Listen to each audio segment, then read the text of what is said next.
छलन एहन दीन देखब नयन सा, अयोध्या में एला श्री राम हो राम।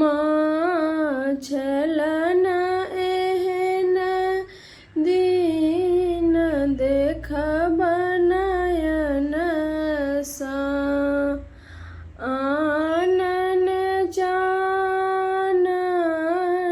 नीपु कौसल्या,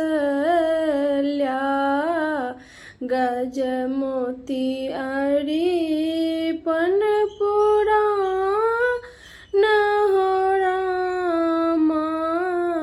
का चाही बस केर डलबा बुनाओल,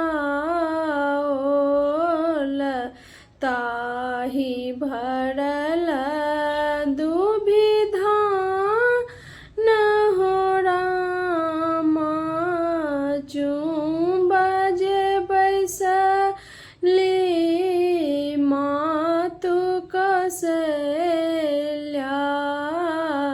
चुमिलिय सिया श्री राम हो रामा।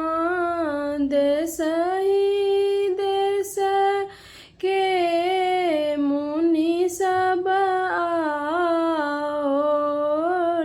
पढ़ी लागल वेद पुराण